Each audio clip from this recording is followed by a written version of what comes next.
Bonjour tout le monde, bienvenue à mon podcast. Je m'appelle Néry Duchesne. Je suis le cofondateur de HXN Media, une compagnie de production vidéo. On a fait plus de centaines de vidéos avec Lise Wattier, Sport Expert, Pure Vodka.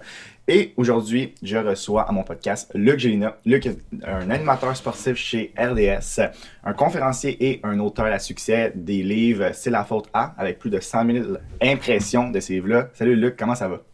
Salut Néry, ça va bien, merci. Merci de me recevoir. C'est super gentil de ta part de venir. Je vais savoir, là, dis-nous un peu t'es où, pourquoi t'es dans une chambre d'hôtel.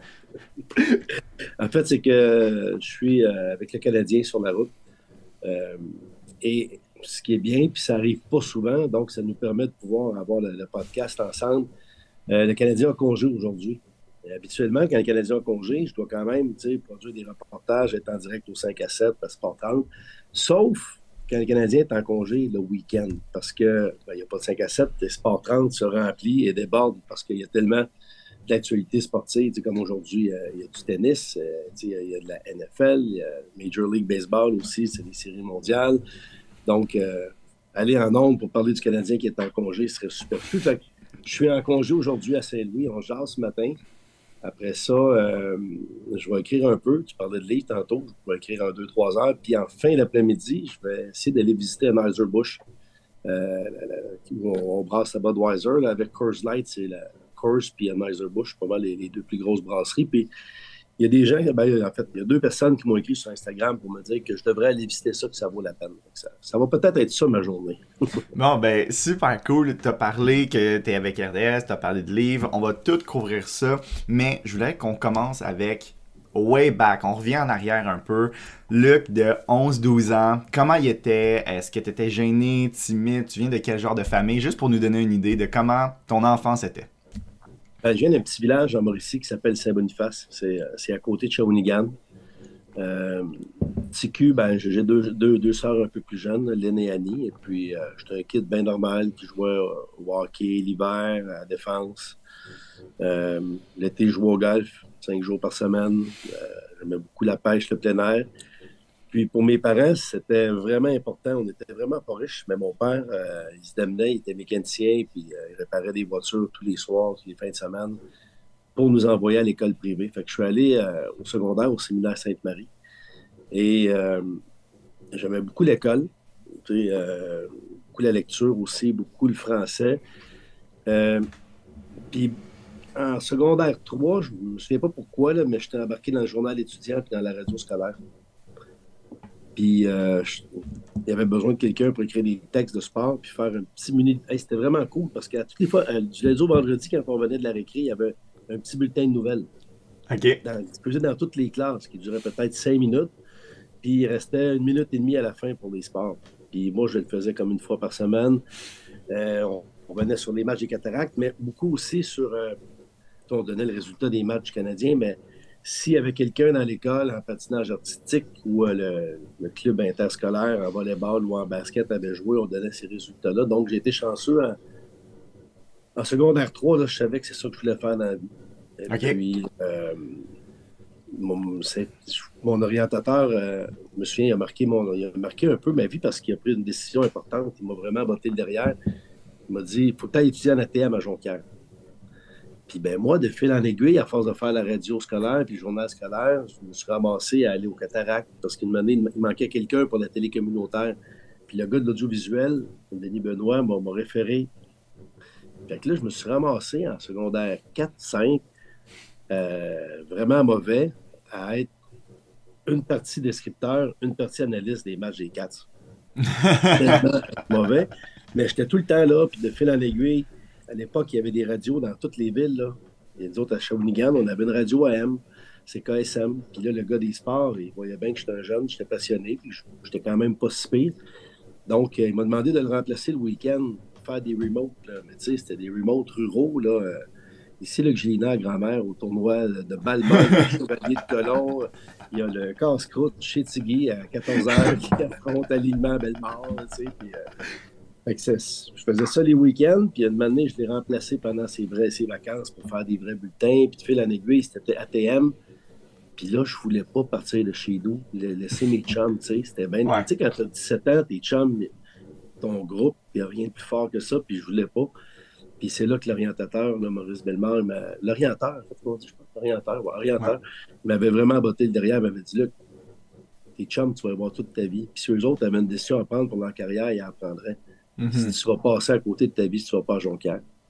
Puis je suis parti à Jonquière. Puis j'ai fait mes 3 ans en ATM, puis après ça. Puis, est-ce que pour des jeunes qui écoutent puis qui aspirent à faire un peu le même métier que toi, est-ce que tu penses que c'est un parcours obligé ou il y a différentes façons? Il y a plein de façons. Plein de façons.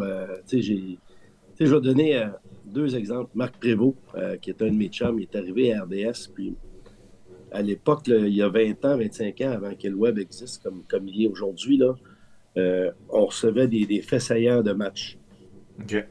euh, par satellite en fin de soirée. Puis toutes les stations, c'était comme ça. Là, tout le monde était abonné.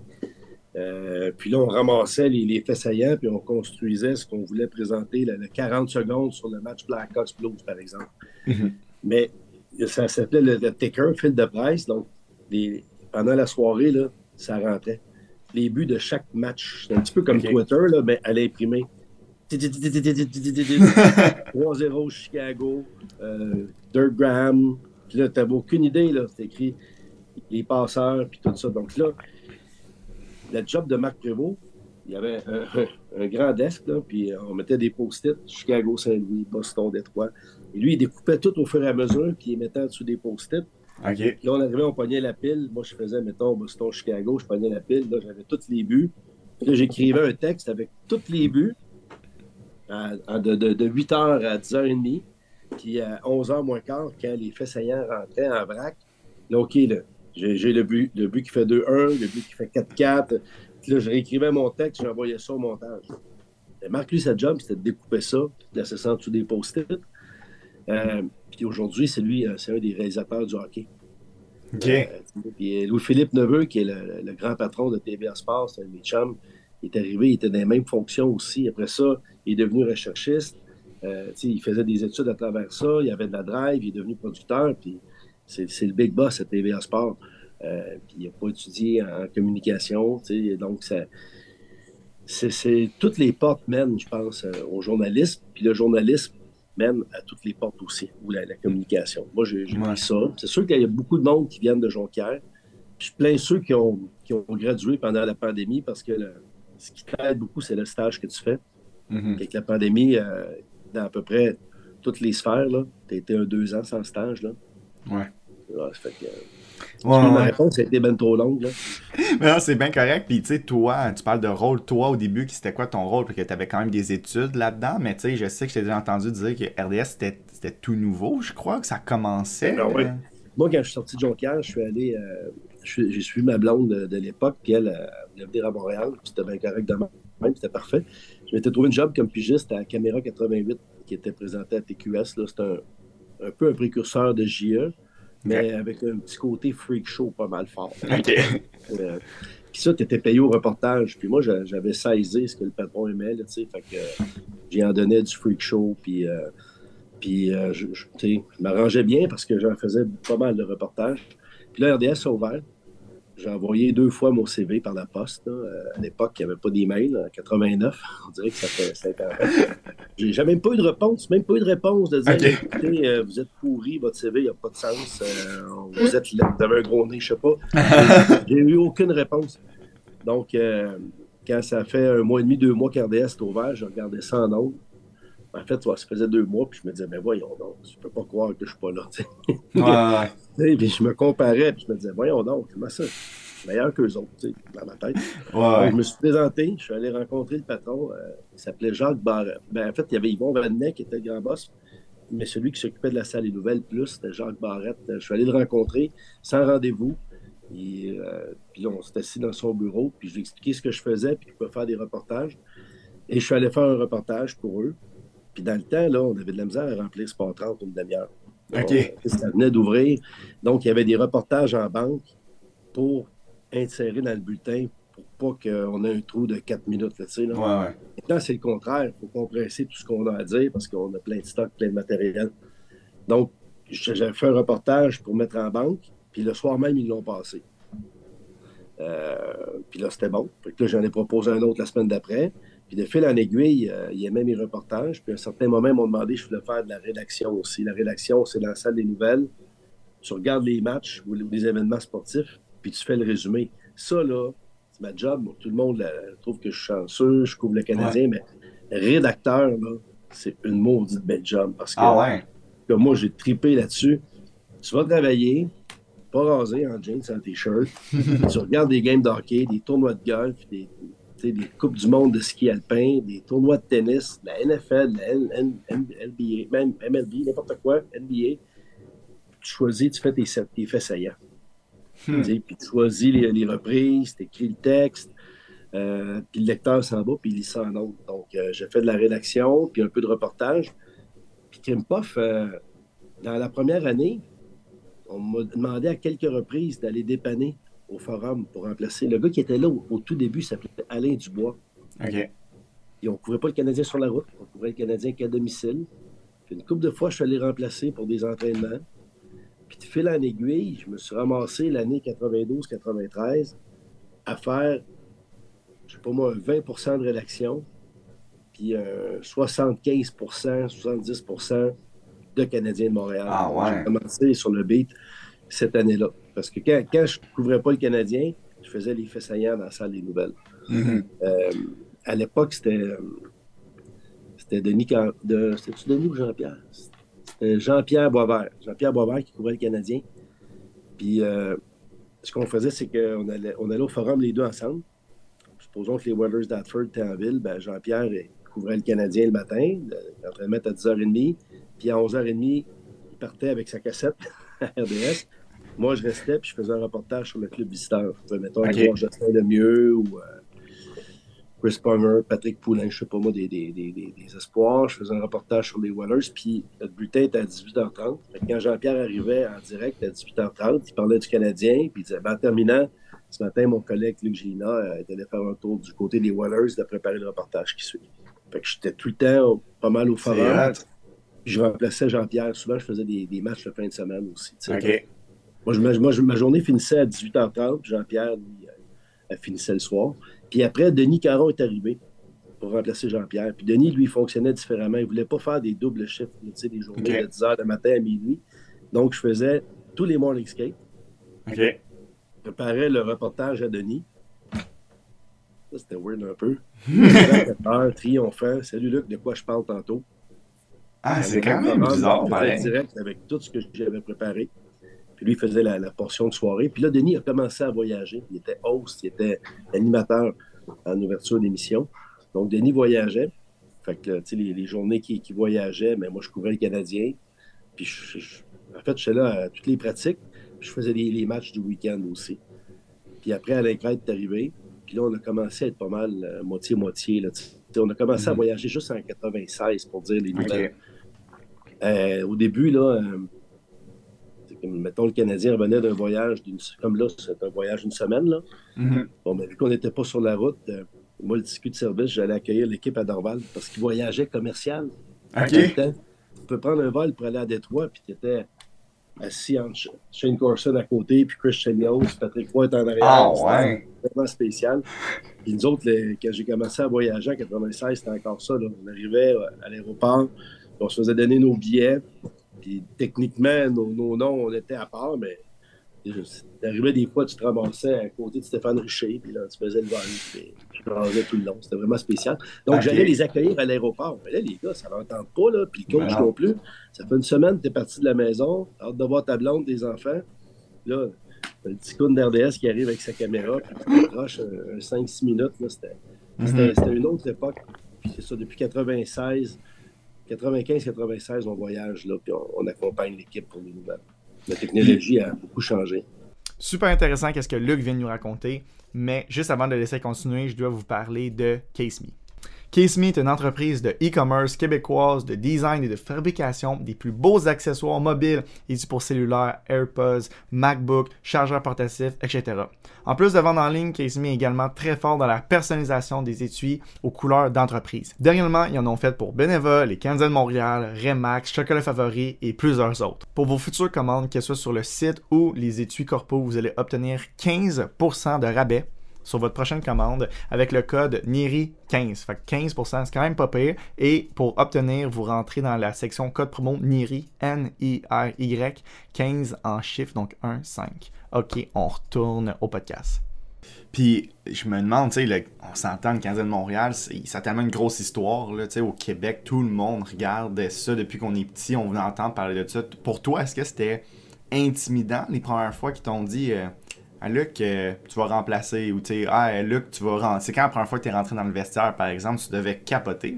Première fois, ce que je me souviens vraiment, là, tu sais, j'ai toujours aimé le hockey. Ce qui m'a peut-être aidé, c'est que mon club, c'est les Jets de Winnipeg. Donc, tu sais, le Canadien, je ne mettais vraiment pas sur un piédestal, pas du tout. Ouais. Mais je me souviens que j'avais vraiment hâte d'aller faire ma première pratique. Puis je me souviens que quand je suis sorti du vestiaire, je me souviens même, le caméraman s'appelle André Gariepi. J'ai dit à André Gariepi un mot d'église. J'ai oublié de regarder le vestiaire.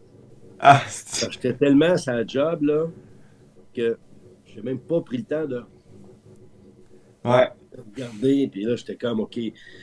Puis là, je me souviens de Patrick Roy, j'avais mis mon micro, là, puis là, quand tu commences, tu laisses les vétérans poser les questions, c'est normal. Mm-hmm. Puis là, ben, Christy, les vétérans, ils posent toutes les questions qu'ils ont à poser. Puis là, il n'en reste plus de questions quand ça pourrait être ton tour. Ouais. Fait que là, j'avais juste fermé ma boîte, là, tu sais, j'ai posé une question niaiseuse, tu sais, parce que c'est le danger qui guette aussi des fois ceux qui commencent, c'est que tu veux tellement poser une question et te faire un petit peu remarquer que là, les bonnes questions disparaissent.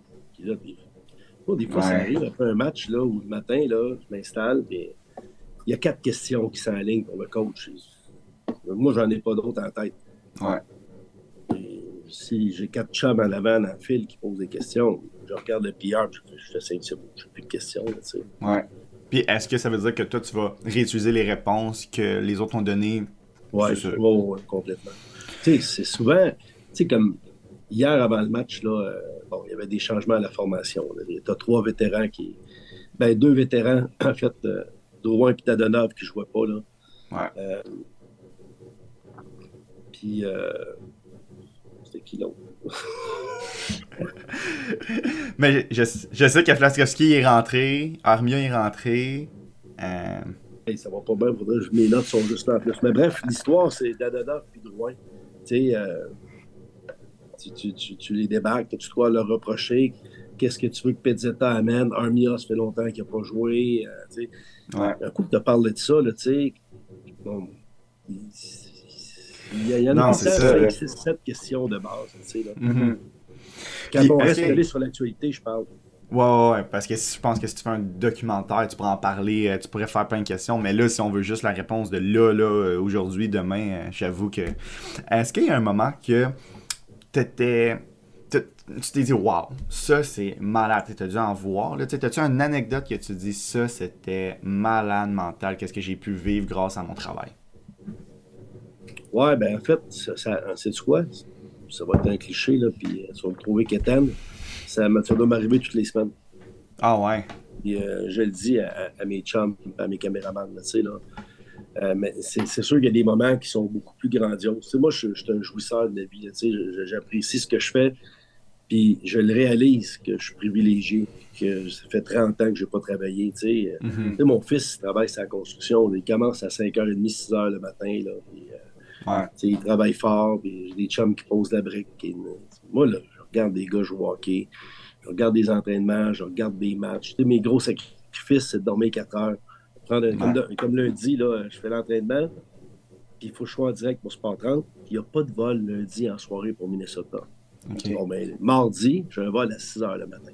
Je veux dire, il faut que je sois à l'aéroport à 4. Je veux dire, il faut que je parte de l'hôtel à 3h30 maximum. Fait que mardi, je me lève à 3. Je m'en vais au Minnesota.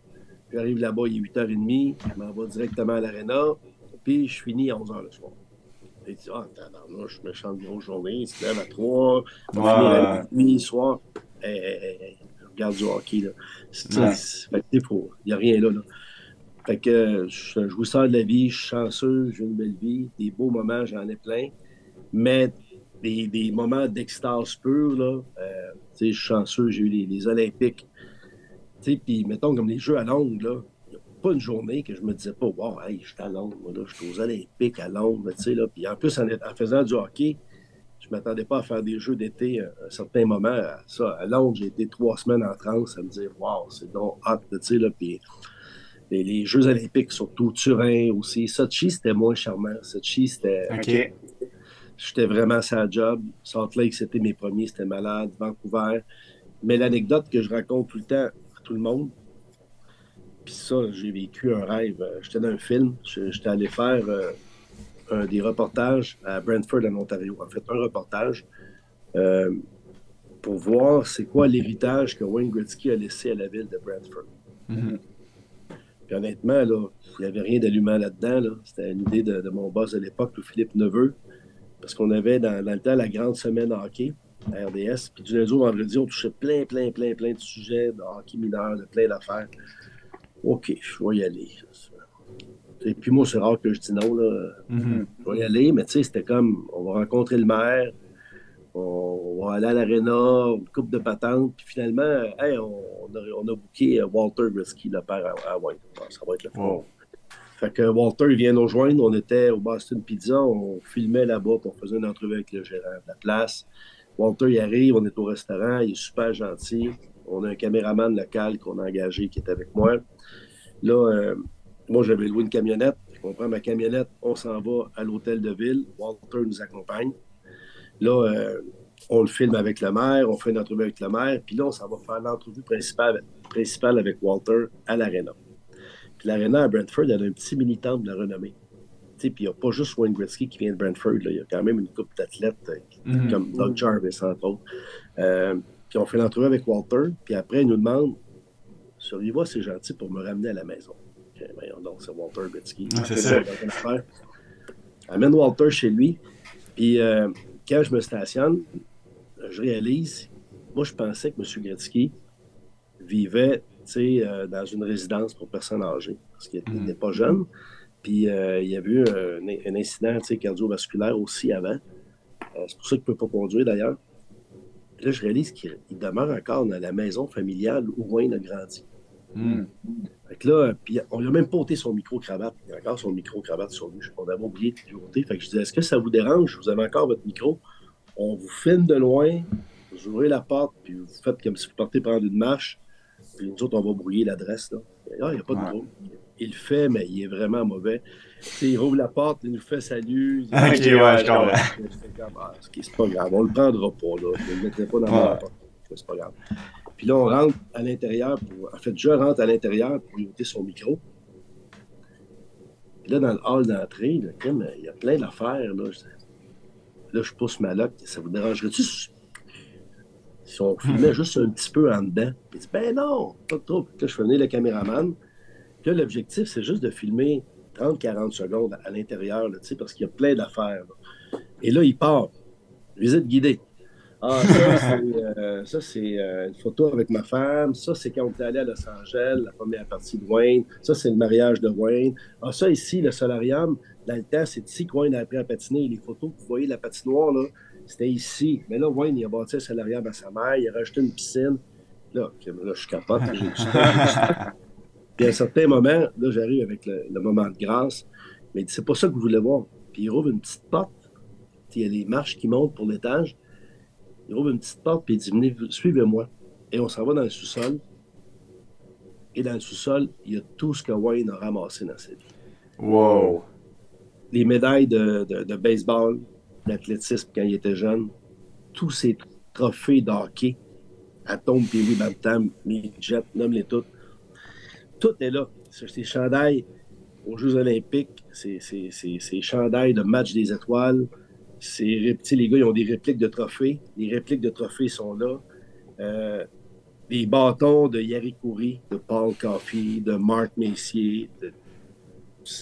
Les rondelles. Les bâtons de Mais ciment, voyons c'est donc vu. qu'il laisse ça dans Tout est son là. sol. Là, je suis comme, voyons donc, qu'est-ce qui se passe là? Ah non, ouais, il ramasse rien, une chance, je suis là. Ouais, il n'y en aurait pas sinon. Tout est là. Et de temps en temps, le temple de la renommée, ils viennent, ils me rapportent des affaires, puis ils en rapportent d'autres au temple. Là, là, un moment donné, le téléphone sonne, il part. Là, je suis tout seul là, il y a des pucks qui traînent, c'est écrit 50 buts en 30 le game. Là, je pourrais mettre ça dans mes poches, tu sais, presque. Là, Ouais, hein. là j'étais comme, cette fois-là, c'est pour moi le plus beau moment parce que tu ne peux pas obtenir une accréditation, puis tu ne peux pas acheter un billet. Il faut que Walter il t'invite.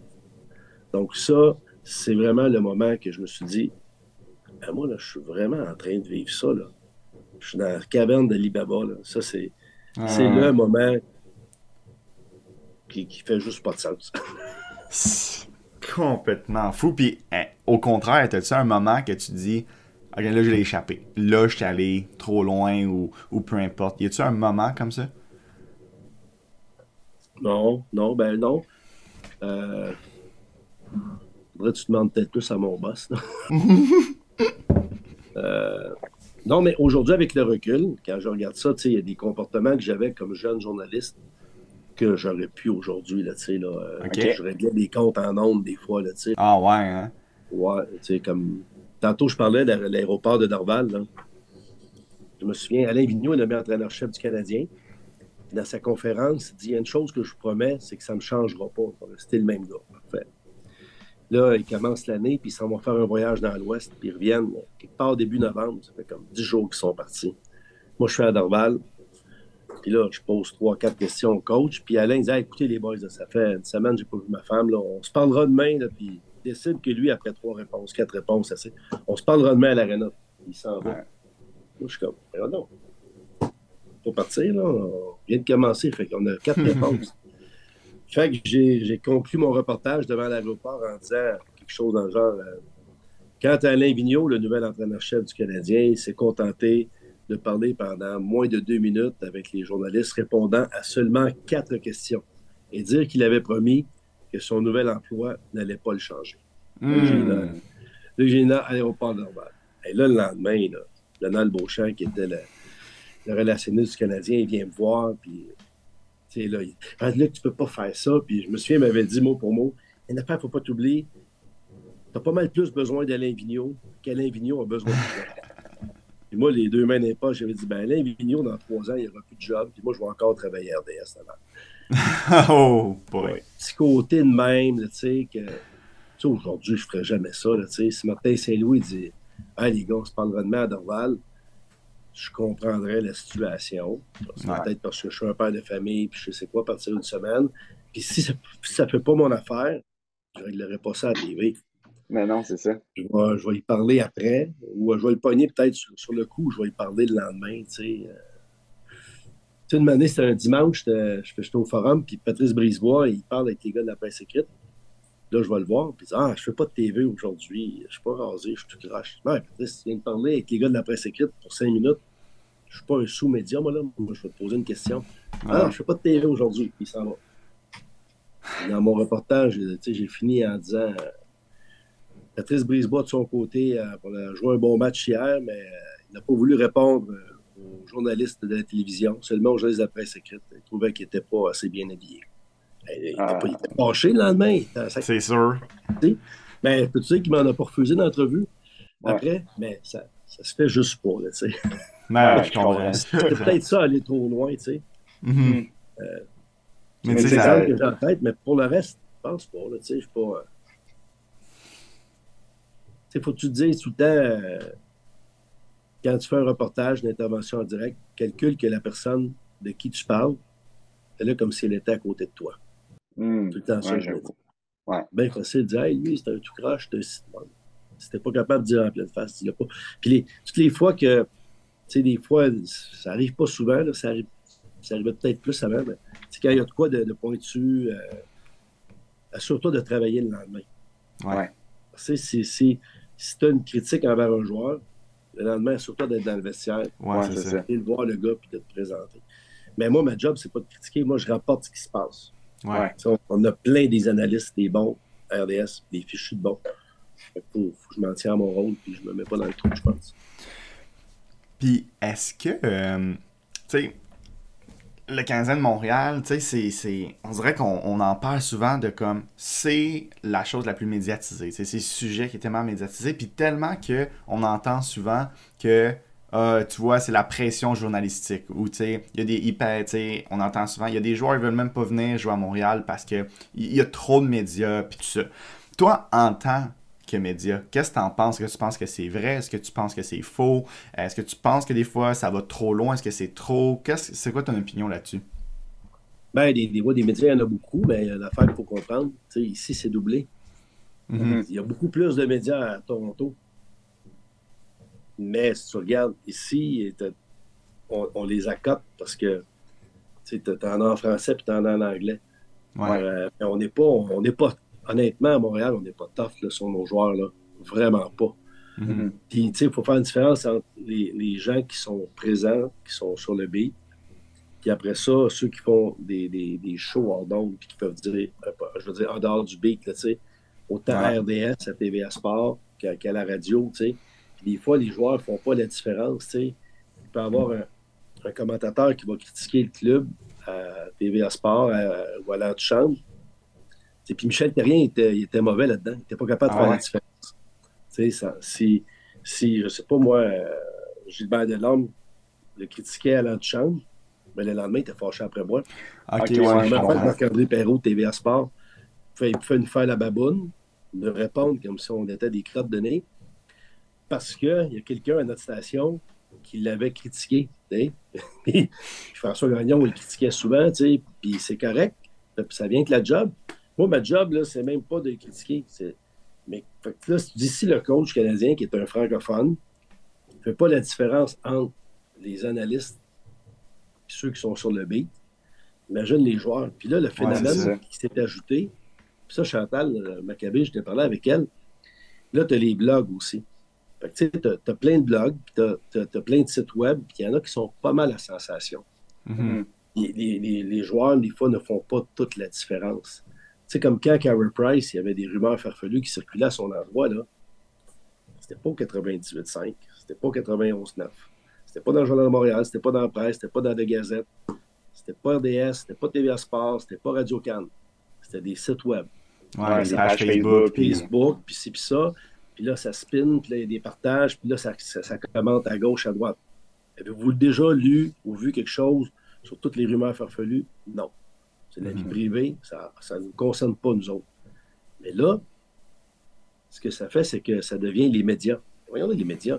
C'est pas les médias, c'est un site web ou deux sites web ou des podcasts, peu importe. C'est des gars ou des filles qui ne savent même pas il est où le vestiaire.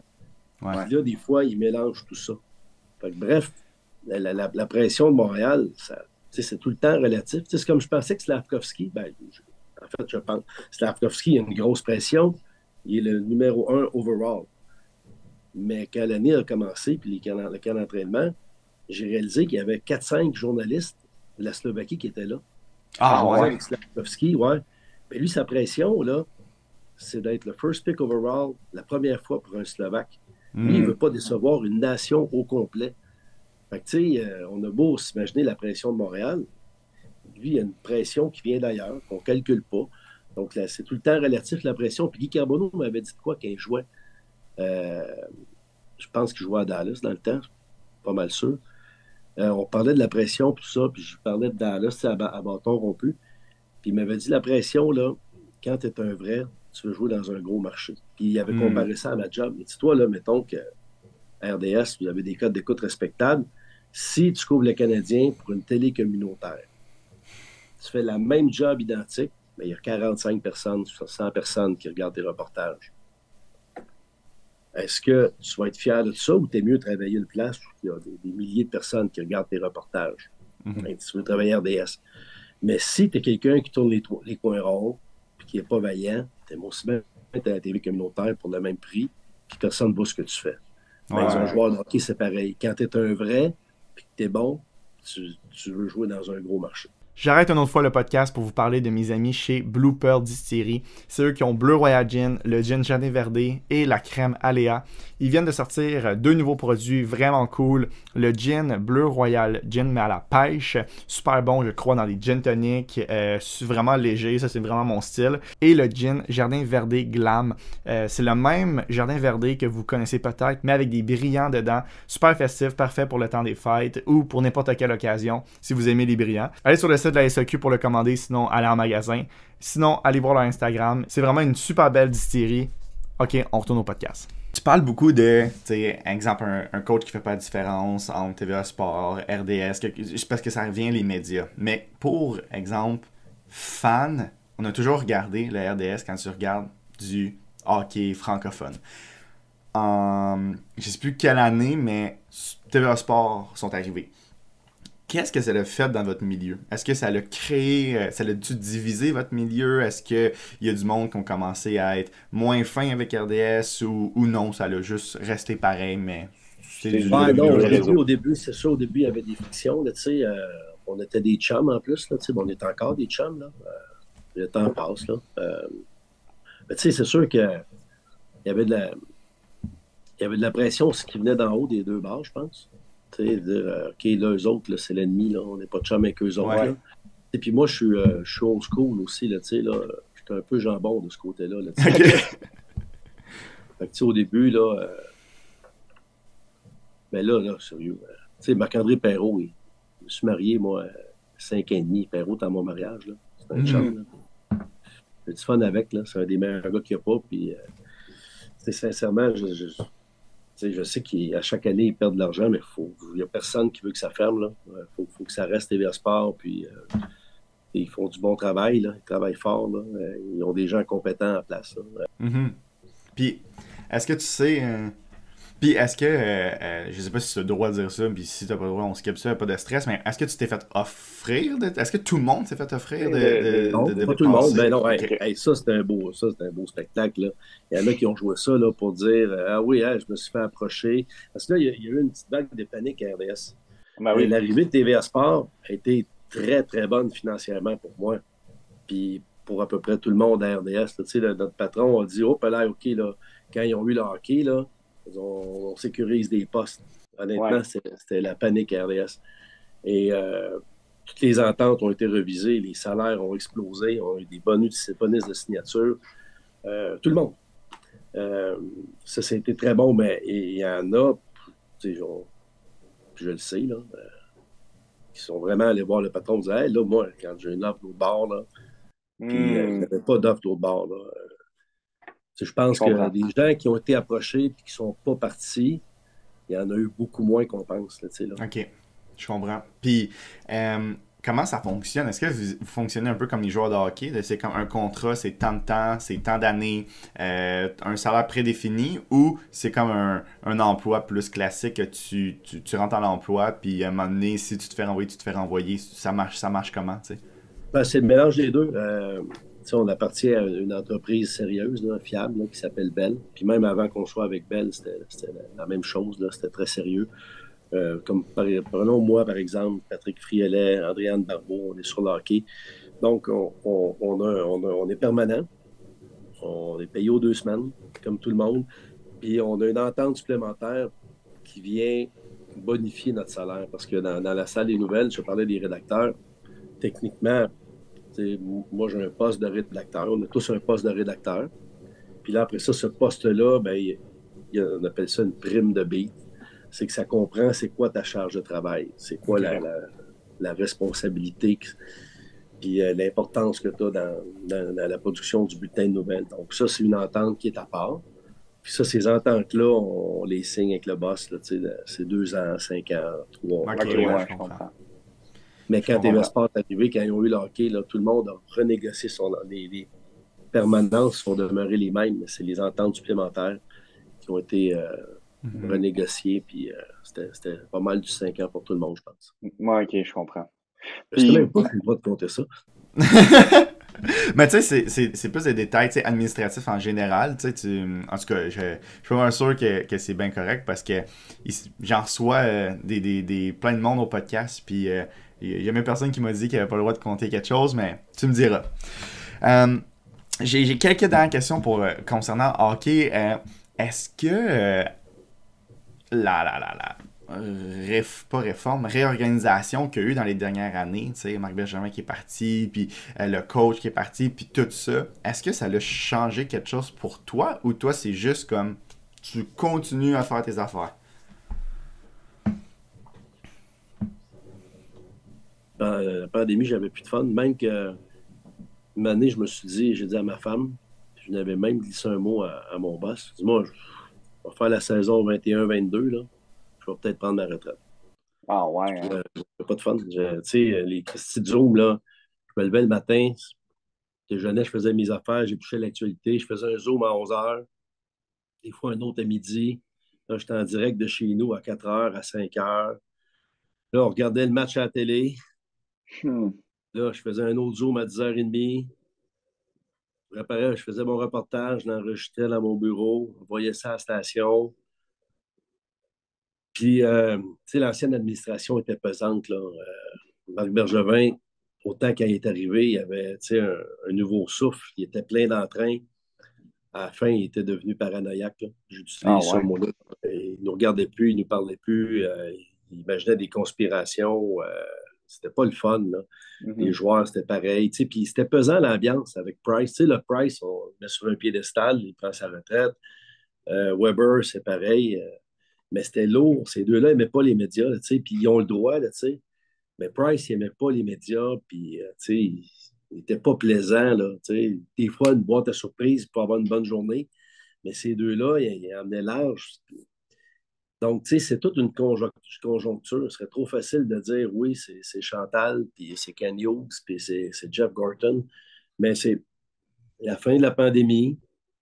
Après ça, la nouvelle direction qui est arrivée. Sincèrement, cette année, là, j'ai jamais eu autant de fun. Ah ouais. Là, je ferai encore 15 ans. Là, c'est le fun. On arrive à l'aréna. Les jeunes sont dynamiques, sont heureux. En même temps, là, ils vivent tous les plus beaux moments de leur vie, ou à peu près. Ben ouais. C'est vraiment cool, c'est vraiment le fun. Kent Hughes, Jeff Gorton, hier au match, était là, ils viennent nous jaser. L'ancienne administration, ils faisaient des détours pour ne pas nous voir, même pour juste pas nous dire allô, salut. Ah ouais, hein? C'est le fun, ça devrait tout le temps être de même. Là. Hey, on fait du hockey. Là. C'est un jeu, là. Ouais.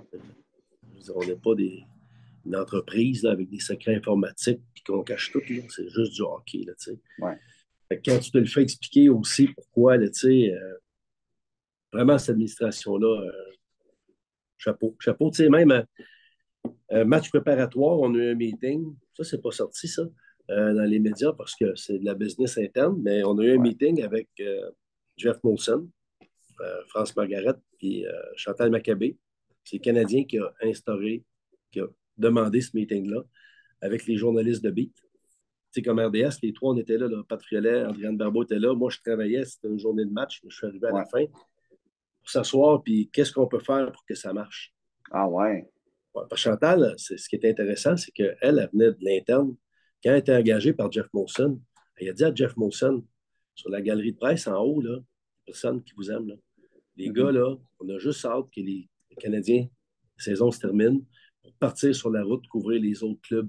Parce que quand on rentre dans le vestiaire à Boston, à Tampa, à Chicago, peu importe, on ne se fait pas regarder comme si on était des moins que rien, comme si on était l'ennemi. On rentre, puis bonjour, comment ça va? À qui vous voulez parler aujourd'hui? Puis les joueurs, il y en a partout. Mhm. Les Canadiens étaient conscients de ça. L'année a commencé avec un meeting pour voir comment on peut travailler tout le monde ensemble, que l'ambiance elle soit saine, elle soit agréable. T'sais. C'est pas compliqué. Ce qu'on veut, nous autres, c'est rentrer dans le vestiaire. Il y a 7-8 gars. On fait nos entrevues, puis on sort. Puis... Ouais.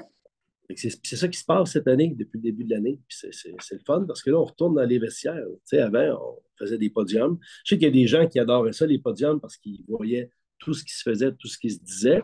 Ouais. Ils peuvent encore le faire. Ça demande juste un travail supplémentaire. Va sur le rds.ca. On les met toutes, les intégrales, les entrevues. Mhm. Mais tu es mieux servi. Quand je rentre dans le vestiaire, je vais à gauche, je vais à droite. La presse, le Journal de Montréal, on se ramasse, on n'a peut-être pas les mêmes histoires le lendemain, Ouais. alors que pendant la pandémie, c'était identique. Tout le monde avait les Ouais. mêmes affaires. Ouais. Puis, dans la question à propos de hockey, toi, personnellement, comment tu vois ça, le futur du Canadien de Montréal? T'es-tu confiant? Tu vois-tu ça d'une bonne façon? Cette saison, ça s'en va où, à peu près? Ben, moi, cette saison, je pensais que le Canadien allait vraiment travailler fort avec les Flyers pour finir dernier dans l'Est. Je connais rien là-dedans. Finalement, les Flyers n'arrêtent pas de gagner, puis le Canadien surprend. Mais tu sais, ces jeunes-là, les attentes n'étaient pas élevées. Là, ils étonnent vraiment. Là. Après 9 matchs, c'est le fun. Le défi des jeunes, c'est la constance. Mhm. Il livre la marchandise. Martin Saint-Louis fait sa job. Ben, le futur, je le vois vraiment bien, avec tout ce qui s'en vient, les choix en banque. Je pense, je ne vois pas de Coupe Stanley là, cette année ni l'an prochain, peut-être pas dans 2 ans non plus, mais tu regardes l'Avalanche qui est passé de dernier dans la Ligue à champion de la Coupe en 4 ans. Je Mhm. pense que le Canadien peut devenir un club qui peut aspirer à de très, très belles choses. Tu as Logan Mailloux aussi, tu as Justin Barron qui est en bas, tu en as d'autres dans les rangs universitaires, dans la Ligue d'hockey junior majeur du Québec aussi. Donc, je pense qu'il y a un bel avenir. Ouais, c'est le fun. Ben, je pense Tout que est les étonnant. fans. On part avec un DG qui n'était pas DG, un coach qui Ouais. n'était pas coach. Et des gars qui travaillaient au Costco il y a 2 ans, Un capitaine qui a 22, 23 ans. 3 ans, puis c'est vraiment le fun. Ben, je pense que les fans vont être contents d'entendre ça. Puis, c'est ça. Nous autres, on a du fun. La gang du beat, là, je parle pour les autres aussi. Là. Mhm.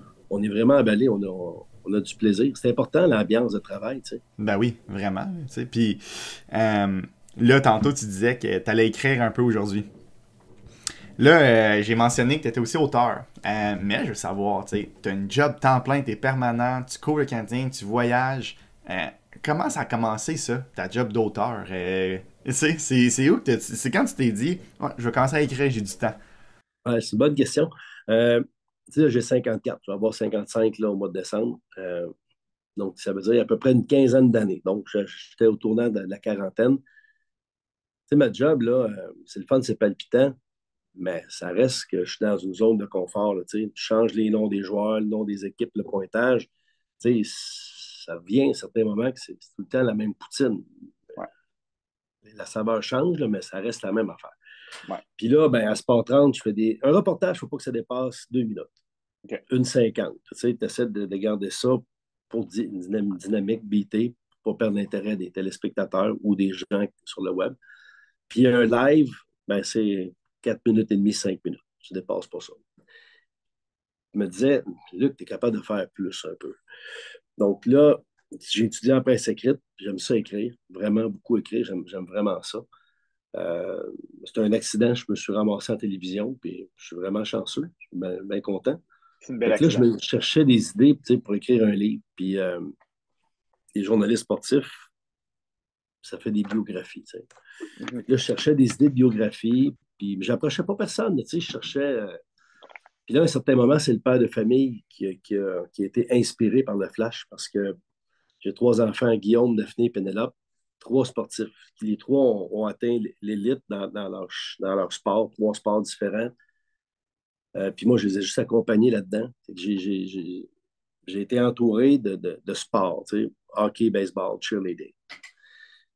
Puis les gens, surtout au hockey pour baseball, là, pour cheerleading, les papas, les mamans, puis les petits joueurs aussi, ils me bombardaient de questions. Ah C'est ouais. genre, hey, Luc, moi, mon gars, cet été, j'ai 3 écoles de power skating, plus des séances de yoga le mardi, puis tu penses-tu que c'est trop? Moi, j'ai le goût de dire, ben oui, voyons, c'est même trop. Mais, tu sais, j'ai de la misère à gérer le mien. Je n'irais pas dire à l'autre papa quoi faire avec son gars, tu sais. Ouais. Donc, ce que je faisais, c'est que je posais ces questions-là dans le vestiaire. Tu sais, je pouvais arriver, mettons, puis l'ambiance était vraiment cool là, à ce moment-là. Il y avait plein de Québécois, fait que, tu sais, où le club gagnait moins, par exemple. Tu sais, je peux demander à Bégin, Bouillon, peu importe, Dandenault. Hey, toi, là, quand tu étais jeune, tu faisais-tu power skating? Comme de Mathieu Dandenault, maintenant, il était une année complète sans jouer. Ah Parce qu'il ouais. est rentré dans une école privée où il ne sortait pas la semaine. Tu sais, là. Il était une année sans jouer au hockey. Ben, voyons donc, ben oui, puis je joue dans la Ligue nationale pareil. Tu sais. Donc là, je parlais beaucoup avec les gars de leur enfance. J'ai réalisé que Mhm. leur enfance, moi qui baigne là-dedans, j'étais complètement dans le champ. Je m'étais imaginé qu'à peu près tous les gars de la Ligue nationale sont les meilleurs de leur quartier qui ont 8-9 ans, deviennent les meilleurs de leur ville, de leur région, jouent junior, sont très bons, arrivent dans la Ligue nationale. Ouais. Mais c'est vraiment pas ça, là, tu sais. Martin Brodeur, il a lâché une année parce qu'il y avait une chicane avec son coach Bantam. André Roy, c'était midget, il a décidé de faire du ski alpin. Tu sais, Steve Bégin, une enfance difficile. Luongo, son père ne voulait pas qu'il soit gardien de but, il scorait des buts à attendre à l'avant. C'est là que j'ai eu l'idée de présenter un projet qui, en plus, était à ma portée parce que j'étais un gars de TV. J'ai Ouais. rencontré un éditeur qui s'appelle André Gagnon. Je dis, je te propose un livre qui serait des mini-biographies de gars de la Ligue nationale, mais la biographie de leur enfance. Donc, Simon Gagné, il vient de Québec. Son père a joué dans la Ligue américaine. Son grand-père a joué dans la Ligue américaine. C'est-tu un gène? As-tu été poussé par les deux autres qui n'ont pas réalisé leur rêve? C'était quoi les étapes? Comment son cheminement jusqu'à la LNH? Je t'en fais 10 comme ça. Je pars de la famille, l'enfance, puis quand ils arrivent à leur première game LNH, la biographie a fini. On met des photos là-dedans.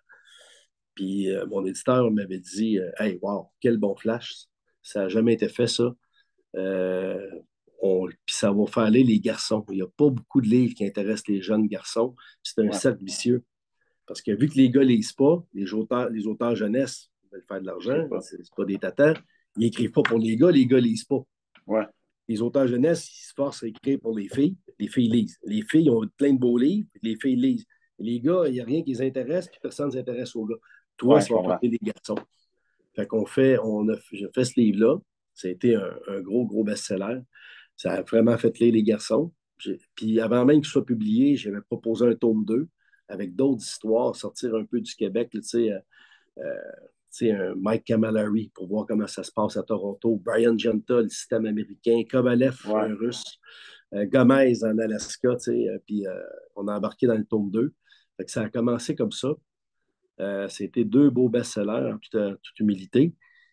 Puis en écrivant ça, j'étais dans l'enfance tout le temps, puis je faisais vraiment lire les garçons. C'était fou les messages que je pouvais recevoir. Puis Facebook, puis les réseaux sociaux, c'est ça qui est magique, qui est magique, pardon. Tu as une communication directe avec tout le monde. Ouais. Puis là, après, j'ai proposé un roman, une fiction sur l'histoire d'un kid qui veut jouer junior. Ouais. Puis ma maison d'édition, ils m'ont dit, ben, les ados, ils lisent des séries. Puis on aime vraiment ce que tu as écrit, mais on prendrait une série, puis le thème est tellement riche, l'adolescence, c'est riche, puis le hockey junior, ça n'a pas été exploré non plus. Donc là, je suis arrêté au Dollarama, j'ai pris 3 gros cartons. J'ai un carton. En arrivant à la maison, j'ai fait ça. J'ai OK. écrit tout ce qu'un ado peut faire, tu sais, mettons, tout ce qu'un joueur de hockey junior peut faire. Puis j'ai fait comme, mes 2 cartons sont pleins. J'ai pris le troisième, j'ai divisé l'action en 5 tomes. Ouais. Puis j'ai tout mis des affaires dans les cases, dans le lit. J'ai fait comme, ben, on a 5 romans. Fait que j'ai fait ça. Mais là, c'était une étape, là, parce que moi, je suis un journaliste sportif, là. Je ne suis pas un romancier, je ne suis pas un écrivain. Mhm. Fait que je me lançais dans quelque chose que j'avais aucune idée si ça allait marcher. Parce que mes 2 premiers livres, j'étais sûr que ça allait être un hit. Je le savais, c'est bon, je suis dans le sport, je lis des trucs, ça n'a pas été fait, ça va intéresser les jeunes, ça va intéresser les parents. Là, un roman, là, j'avais aucune idée. Ouais. Puis c'était encore mieux. Ouais, C'était c'est ça. vraiment beau. Là, j'ai fait OK, j'avais vraiment le syndrome de l'imposteur. Quand j'ai commencé, là, je n'étais pas bien, là, je pas. Mhm. Tu sais, je faisais des salons du livre, puis il y avait des vrais auteurs intelligents à côté de moi, là. Puis ils signaient un autographe aux 5, 6, 10 minutes. Moi, j'avais des line-up, là. Ah J'étais ouais, comme hein? mal pour la personne à côté, là. T'as pas idée, là. Ouais. Puis tu sais, des line-up, là, avec des cordons, là, puis ça tournait le coin, là. Ouais. Le monsieur à côté, ou la madame, j'étais comme, oh mon Dieu Seigneur, il doit tellement me détester, là. J'étais vraiment pas bien. Puis finalement, avec les années, j'aurais dit, OK, je suis un auteur, je suis un écrivain, je suis un Ouais. romancier. Après ça, puis là, vu que ça a bien fonctionné, j'ai été chanceux. J'ai plus besoin d'avoir d'idées. Je me fais approcher.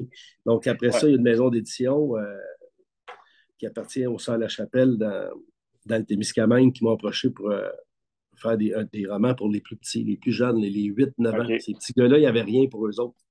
C'était soit plus vieux, comme ma série C'est la faute, Ouais. ou trop bébé.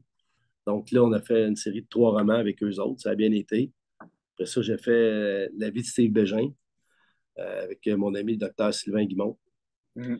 Puis là, je suis dans des projets Ben, j'ai Jean-Pascal, qu'on va écrire sa biographie qui va OK. sortir bien plus tard, là, quand il va avoir pris sa retraite et qu'on va être sûr qu'il ne reviendra pas. OK. Jean, il est extraordinaire. J'étais en amour avec, là. C'était bien un bon gars. Ben, tu sais, pour moi, c'est un bon gars, je l'aime. Puis c'est un livre ouvert, là. Il me compte des trucs, là, puis je suis comme, OK, on le met dans le livre, on le met dans le livre. Puis je suis dans un projet, là, maintenant, comme tantôt, là, c'est avec Joël Junot sur ce qu'il a vécu dans le Grand Nord au Nunavik. Tu sais, il OK. a donné presque une décennie là, de sa vie pour le hockey, mais plus que le hockey. C'est des histoires humaines là, émouvantes, déchirantes, inspirantes par moments. Là, Mhm. c'est fou la vie là-bas. Puis on la découvre dans les yeux de Joël Junot. Puis Puis, d'autres personnes que je ne peux pas nommer pour l'instant, là, mais des gens OK. de qui, les gens sont vraiment généreux. Et Puis, ça va être ça, ça. C'est fou raide, là. C'est fou raide. Ça va vraiment être bon. On est encore à la recherche d'un. Ben, en fait, on ne fait pas de recherche, là, mais on n'a juste pas signé avec une maison d'édition encore. OK, je comprends. On avance le projet, puis on va voir pour la maison d'édition. Mais mettons que ça ne nous inquiète pas trop. Non, Non, c'est c'est ça. sûr. Puis, comment ça fonctionne pour. Tu sais, j'en reçois beaucoup d'entrepreneurs ici. Je suis un entrepreneur, mais je connais pas comment ça fonctionne, la business du livre. Tu sais, est-ce que, comme là, au début, tu as écrit, tu sais, tu penses que tu as une bonne idée, mais est-ce que euh, tu l'écris, puis t'es pas payé pendant que tu l'écris, puis après ça, quand tu le vends, là, si ça se vend, t'as un peu, tu sais, t'as des sous qui viennent de ça, ou c'est l'inverse? Comment ça se passe, la business Ouais, du ça livre? intrigue beaucoup les gens. Tu sais, puis je fais beaucoup de conférences dans les écoles, puis dans les bibliothèques, puis on me la pose tout le temps, cette Mhm. question-là. Hein. Puis c'est surtout des fois, les gens, tu sais, t'imagines Stephen King, puis ses manoirs, là, puis que t'es livres, t'es multimillionnaire, là, mais Ouais. pas au Ouais. Québec. Pas au Québec. Mais tu sais, aux États-Unis, là, les succès que j'ai connus, là, j'aurais plus Ah besoin de ouais? travailler. Mais au Québec, c'est d'autres choses. Ouais. La façon que ça fonctionne, je suis vraiment chanceux. Tu sais, honnêtement, là, moi, je suis un privilégié de l'édition parce que quand j'ai présenté mon projet, j'avais de quoi de concret, puis j'avais une réputation, puis j'avais des textes qui avaient été écrits sur le web qu'André avait déjà lu, André Gagnon, l'éditeur, il me suivait là, tu sais. Fait que lui, il a fait comme oui, c'est beau. Fait que lui, on a signé un contrat d'édition, euh, mais c'est quelqu'un qui arrive nowhere, des fois, il faut qu'il écrive le projet puis qu'il le présente. Ouais. Moi, j'ai OK. été chanceux. Euh, Ce qu'on fait, c'est qu'on donne une avance de fonds, OK. comme mettons 5 000 $. C'est pas mal tout le temps ça, la norme. Donne 5 000 Ouais. écris ton livre. Mais moi, je ne le prends pas, le 5 000 parce que il va être ôté de tes redevances de toute façon plus tard. OK. C'est pas, OK. c'est pas un cadeau. Là. Ben, le gars qui ne la vendra pas, ça va être un cadeau. Là. Ouais. Fait qu'on donne une avance de fonds. Ça peut aider à payer les recherches des fois. Puis, comme là, pour le projet que je fais, genre une couple de milliers de dollars à investir parce qu'il faut que j'aille au Nunavik. Il faut que j'aille passer du temps là-bas. Ouais. En tout cas, bref, on donne une avance de fonds. Puis la façon dont ça fonctionne, la rémunération est identique, ou à peu près, d'une maison d'édition à l'autre, puis peu importe ton statut. Puis avant de signer mon premier contrat, j'avais fait des recherches. Je me suis fait offrir plein de trucs. Tous les 4-5 mois, je me fais offrir des trucs. Je OK. parle quand même, je regarde les chiffres quand même. C'est qu'on donne 10% du prix de vente suggéré.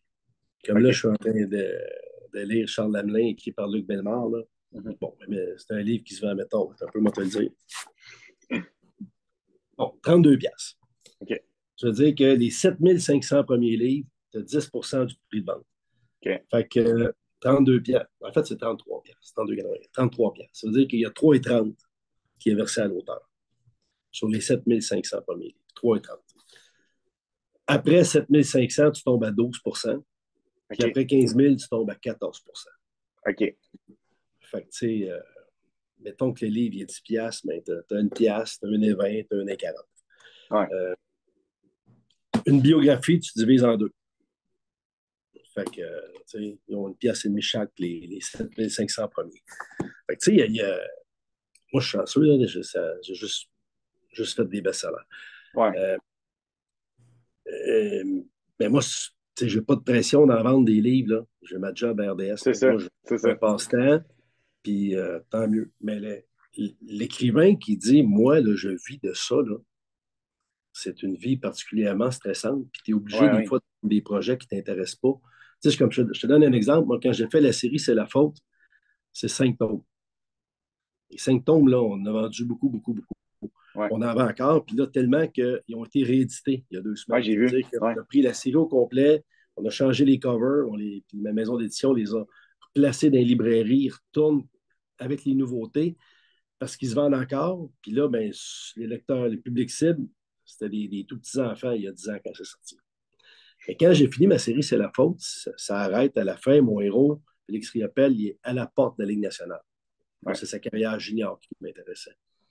Bon, mais là, mon éditeur me fait un meeting, puis il me dit là, que les libraires, puis tes lecteurs, tout le monde aimerait vraiment que tu nous fasses un livre hors série, qui serait plus volumineux. Tes lecteurs ont vieilli avec la série.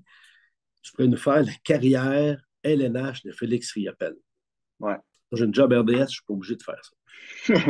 Ce que je dis, ben non. J'ai toutes les facettes que je voulais toucher, là, les thèmes que je voulais explorer, je l'ai fait.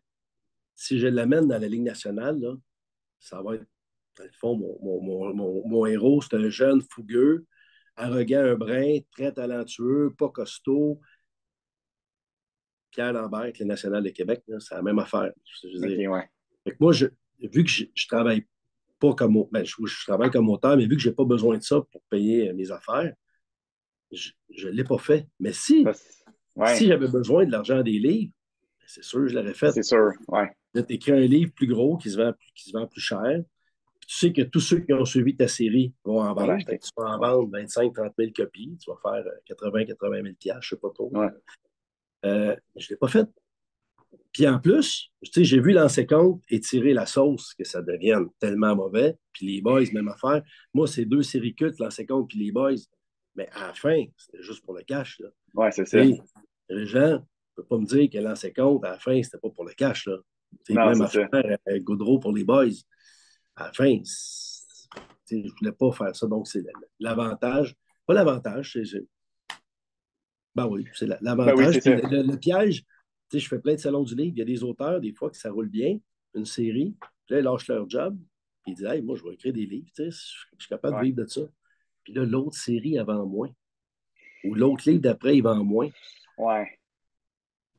C'est un monde particulier. À chaque année au Québec, il y a 30 auteurs seulement qui peuvent dire, cette année, j'ai vécu de ma plume. Ah ouais. Ouais. Puis dans ces 30, moi, j'ai été peut-être 3 ans, 4 ans dans le groupe de ces 30-là. Ouais.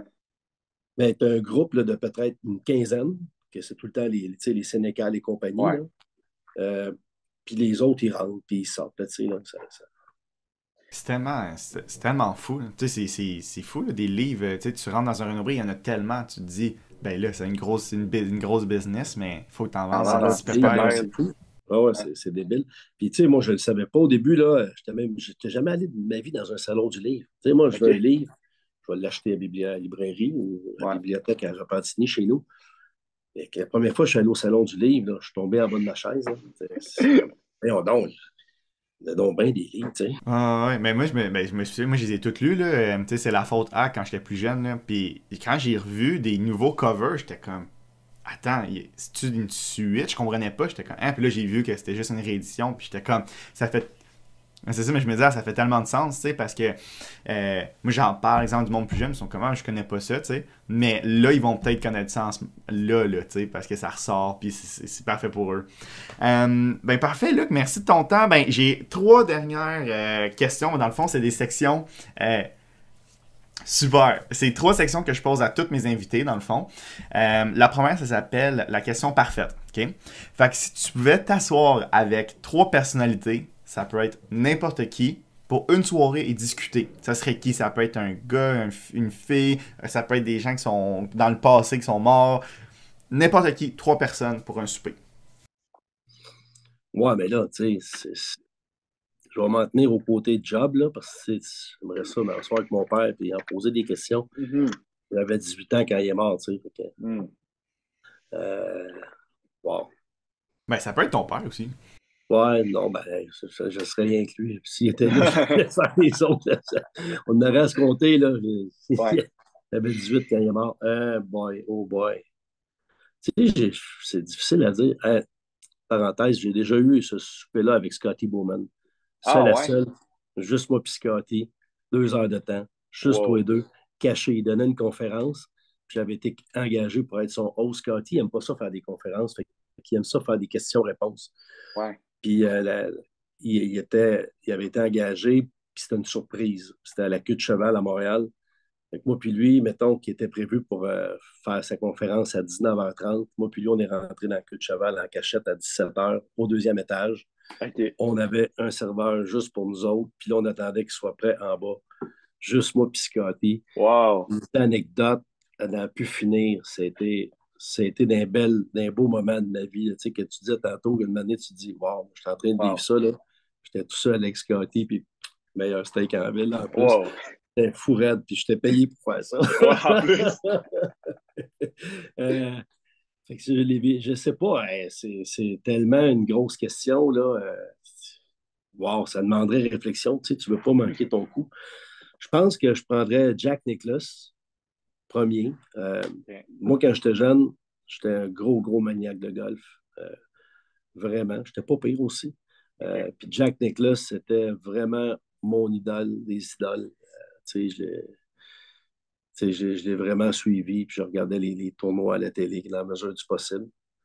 Je prendrais Dale Howard Chuck, parce que Dale, c'était mon idole aussi. Au hockey, je l'ai parlé tantôt. Là, mon chien Ouais. s'appelait Dale. Puis, OK.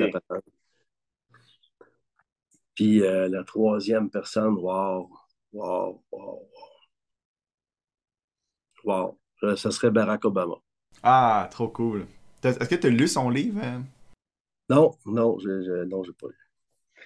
C'est, Ça, c'est c'est... une autre affaire. Quand tu écris, tu n'as pas beaucoup de temps de lire. Ouais, c'est vrai. Parce que si je prends 3 heures pour lire, c'est 3 heures que j'écris pas. Fait que, tu sais, Mhm. je lis presque juste dans l'avion, parce que j'aime pas ça écrire dans l'avion, tu sais, pour OK. pogner, tu sais. Puis Ouais. souvent, quand on reste dans l'Est, c'est des vols d'1 heure et demie, là, tu sais, le temps de décoller, puis là, ferme ta petite tablette, Ouais. ferme ton ordi.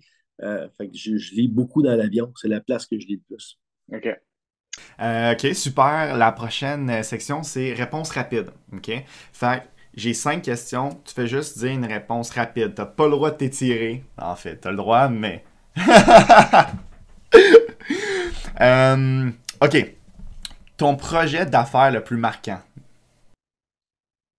Ben, moi, je suis pas un homme d'affaires, donc je veux dire, le plus marquant, c'était mon premier roman. Ton plus bel achat. Mon chien Taïwan. Un rêve secret. Mais c'est un secret. Rêve secret. Je suis plate, hein? On n'est pas là. Rêve secret. Si tu passes, on passe à la prochaine. Oh, on passe. Désolé, OK. j'ai pas. Ben, J'ai c'est bien réalise correct. mes rêves, là, tu sais, là, je sais pas. La chose que tu regrettes le plus. Quand mon grand-père Bérard, c'est un drôle de nom, Bérard, hein? Mais rare. Ouais, Bérard, comme Gérard, mais avec un B. La dernière fois que j'ai vu mon grand-père, ça fait longtemps, là, mon fils a 28, ça fait 24, 25 ans à peu près. J'allais voir mon grand-père, sur son lit de mort, il était mourant. Puis quand je suis parti, j'ai dit hey, salut grand-papa, on se revoit la semaine prochaine. Puis là, il m'a dit non, mon petit, on ne se reverra pas jamais, c'est fini. Hmm. Puis moi, je dis ben non, grand-papa, ils vont te guérir, tu es à l'hôpital, la technologie en 2002, peu importe, je vais te revoir chez vous la semaine prochaine, tu vas être sorti de l'hôpital. Je suis parti, je l'ai regretté toute ma vie. J'aurais dû dire grand-papa, je sais que tu vas mourir. Hmm. Tu as tellement été le meilleur grand-père du monde. J'aimerais tellement ça être comme toi plus tard. Merci pour tout ce que tu as fait pour moi, puis mes cousins, mes cousines, mes petites sœurs. Tu es un grand-père fantastique. Tu ne peux pas être meilleur que ça. Mhm. À la place, tu sais, puis je n'étais pas un petit cul, là, j'avais 30 quelques. À la place, j'ai été comme dans le déni, là, tu sais, puis ben non, on va se revoir la semaine prochaine. Ça, c'est quelque chose que je regrette vraiment beaucoup. Puis Mhm. je suis encore dans la mort. Mon père, la dernière fois que je l'ai vu, puis comme je dis, il avait 18 quand il est mort. Hey, réponse rapide. On s'était chicané, puis je suis parti, puis je retournais à Jonquière. Ouais. Puis ma mère puis mes petites sœurs, tu sais, commençaient à te donner un bec, puis ils te serrent fort, les verres, puis ah, je t'aime, mon fils, ouais, moi aussi, Ouais. je t'aime. Puis mon père, on s'était pogné, là. Fait que 2 jours la veille. Ouais, salut, il m'appelait Bidou. Salut Bidou, Ouais. salut. Puis j'avais eu le goût de faire un câlin aussi. Hey, père, je Ouais. t'aime. Non, j'avais 18 ans. Là. Ouais, ouais. Je suis parti de même, puis je ne l'ai jamais revu. Ah, boy. Ben, bravo pour les réponses rapides. Non, non, non, mais ça, c'est le genre de réponse que tu peux pas donner rapidement. Là. C'est parfait. Je t'avais dit la chose que je regrette le plus dans la vie, c'est manger un double brownies, 1000-2000 calories, ça n'aurait pas été long. Là, Ça mais a là, été. Poche. Non, là, c'est bon. Là. Ça, c'est vraiment bon. Dernière, quelque chose que tu n'as jamais dit publiquement. je sais pas, ben, j'ai plein d'affaires que j'ai jamais dit publiquement parce que, je veux dire, je suis pas dans le 7 jours, moi, là. Ouais. Qu'est-ce que j'ai jamais dit publiquement puis qui pourrait être intéressant dans le fond, Pourrait être là? intéressant. Ouais. OK. C'est bon, là.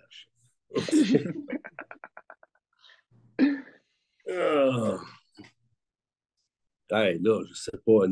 Tu peux dire qu'on passe. C'est bien correct. Là. C'est bien correct. On passe. Je sais pas quoi dire, tu sais. Je l'ai dit publiquement, tu sais. Non, ouais, c'est Ça- bien correct. Celle-là est Hey, dure. ça peut être 1000 affaires, là, tu sais. Ouais. Celle-là est dure. Tout le monde a comme un peu de difficulté avec parce que tu te dis, ouais, mais ça, je l'ai jamais dit publiquement. C'est peut-être parce qu'il y a une raison. C'est gênant, mais tu sais, ça peut être. Hey, je viens de m'acheter un fumoir, c'est tout à fait vrai. Puis j'aime tellement ça, smoker de la viande, là. Je Ben. capote là-dessus, c'est mon nouveau hobby. Hey, j'ai Here jamais we dit go. publiquement, mais Here we on go. s'entorche. Dernière section, c'est under ou overrated. OK? Fait que dans le fond, est-ce que c'est surévalué ou sous-évalué comme sujet? Puis pas d'explication. OK, ouais. Les livres audio. Je sais pas, j'en ai jamais écouté. Donc, ça doit Ça peut être important pour du monde, là. Ça peut être break-even, là. OK, perfect. Youpi, la mascotte. Ah, c'est underrated. Youpi, tout le monde l'aime, Youpi. C'est juste du bonheur, Youpi. Écoutez le hockey à la radio. Ah, c'est underrated. C'était dans ton auto. Ouais. J'ai jamais écouté le hockey ailleurs que dans mon auto, mais dans l'auto, ça te prend du hockey. Là, quand le Canadien joue, là, ça se fait de la musique. Ah, puis les gars, ils sont tellement bons. Là. 98.5, c'est malade. L'application Facebook. Overrated. La Tour Eiffel.